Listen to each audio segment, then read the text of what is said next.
All right, ladies and gentlemen, let's talk about it. We were all hyped. We were all so very hyped for Game 7. Cue the Zaza Pachulia clip.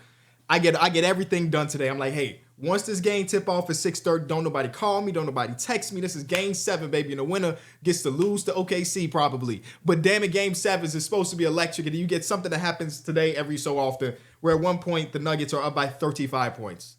And it's not officially over, but maybe Kobe Brown should have been playing from the early part of the series, Devin, because he made them put the starters back in, but now Zeke Nnaji's on the court, so if Zeke Nnaji's playing in a playoff game, you know what I'm saying.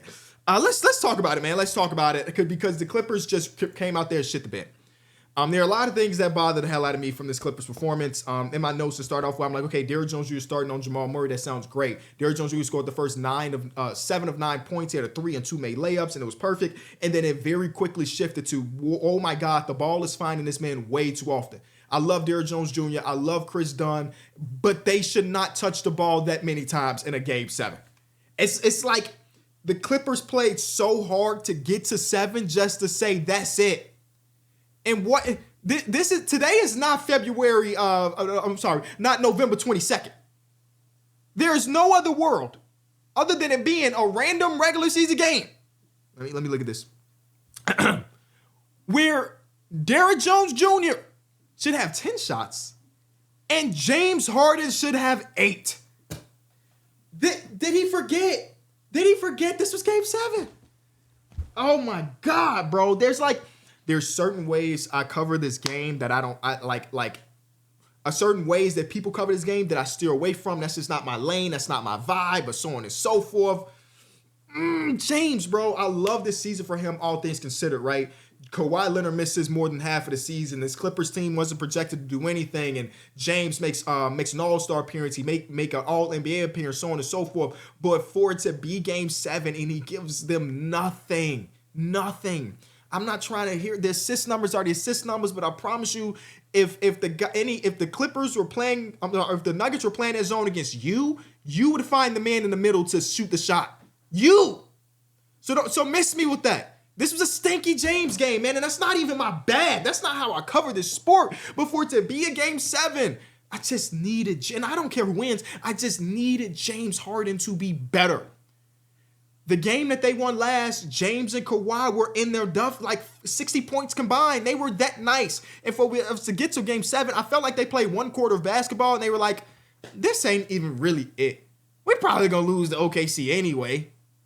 The last, Kawhi Leonard's been a decent amount of Game 7, if I'm not mistaken. One of my most favorite memories of Kawhi Leonard is not just a shot. It's not just a shot against the 76ers. It was the fact that he said to himself, my worst shot is better than this random role player's best shot.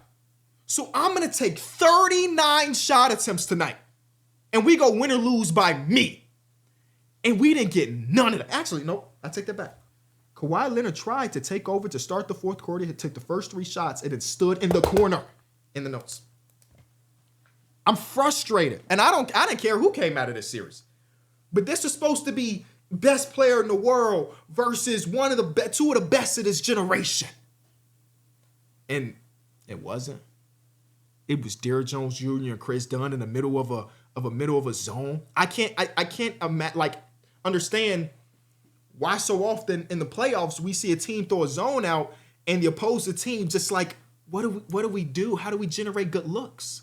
It has happened in so many series just this year alone, where teams that are good offensively, the Clippers for the last month and a half were the best offensive team in this league, and then they saw a zone today and they were like, Chris Dunn, can you save us? Bogdanovich, can you save us? Norman Powell, can you save? It's crazy. It really is crazy, man.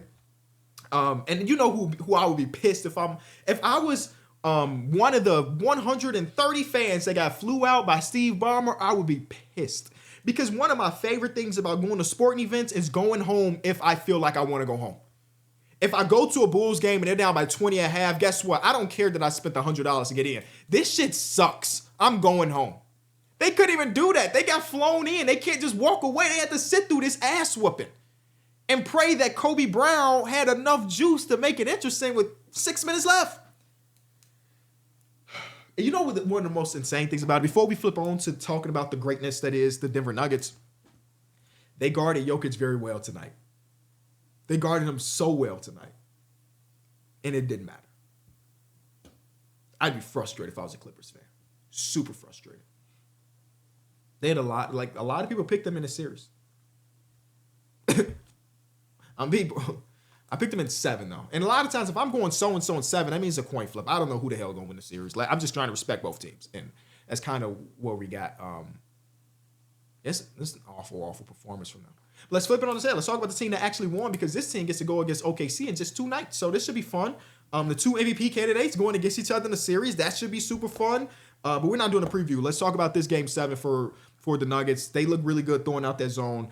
Brody had a really good performance off the bench. People are hitting my line or my tweets like, when did Brody become a great 3-point shooter? It's mostly in them corners. Them corners really be Brody's spot. I thought Christian Brown did an amazing job setting the tempo today. And I got to give a lot of credit to Michael Porter Jr.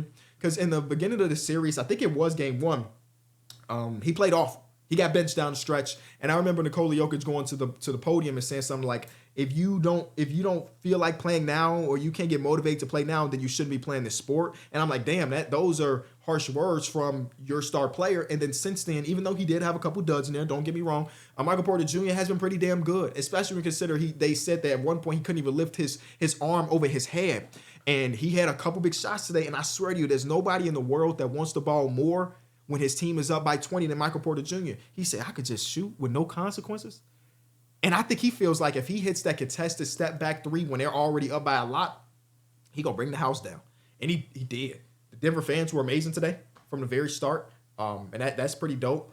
We got to see, and I'm going to a game 7 thinking, hey man, they got to be ready to ride their starters and ride their stars. This is not a Denver Nuggets team with a ton of depth, right? So we shouldn't we may get a stint of Peyton Watson. And if that goes bad, then no more. We shouldn't get to see, DeAndre Jordan. He came in and he actually had 2 stints, and it was like, all right, not that bad. And that was when they really started to muck it up, if you will, with that zone when it was not Jokic on the court. And then to start the 4th quarter, they were up by so much that Jokic got to rest until Kobe Brown. I'm gonna mention his name again because he was the best player for the Clippers today. When Kobe Brown came in and made it interesting all of a sudden. Yeah, man, this was a game that I was highly anticipated, and it didn't work out the way we wanted it to. Which again, that is okay. That's fine. Hopefully tomorrow's game 7 gets us something more interesting than this. But now we got to start thinking about the Denver Nuggets versus the OKC Thunder. OKC ain't played in a week. That's kind of crazy to think about. They just been chilling, waiting to see who they was going to go against. And it's going to be the good old-fashioned rest versus rust. A team that just went to a dogfight of a game 7, and in this game 7 we had an overtime game. Or not in this game 7, but in this 7-game series we had an overtime game. Or the team that smacked that ass and then just been chilling at the crib waiting to see who their opponent is. Who's going to be ready the most? For what it's worth, I'm taking OKC in 6 like my final prediction there. But I can't put anything past this Denver Nuggets team. Just can't. I think the one part that OKC is going to win at is like just having that immense amount of depth that like there's not a many roster or lineup constructions where you feel like the Denver Nuggets will have the better lineup. It's kind of scary, right? There's times where in this series you're like, oh yeah, Chris Dunn is on the floor, bet. Oh, Derrick Jones Jr. on the floor, bet. Ben Simmons is on the floor early in the series, bet. Bogdanovich on the road in this series, bet. Norman Powell on the road this series, bet. You don't really get a lot of that with OKC. You're going to have to pick your poison, right? So, Aaron Wiggins might get a lot of open looks in this series, but like, it's a pretty good shooter. I can't believe how many times the ball found Chris Dunn and Derrick Jones Jr. I can't believe it. And did I say this? I think I said this about Kawhi not being aggressive enough. Yeah, he just wasn't what we wanted as a fan of this sport. I gave him so much praise after that one game where he was electric, and I said it was his best playoff performance since the one game. Was that game 2 versus the Suns a few years back? He didn't really give us a performance like that since then. It was like that was all he had in the tank, and that's kind of sad. I don't know what happens next with the Clippers. It's already an older star core of James and Kawhi.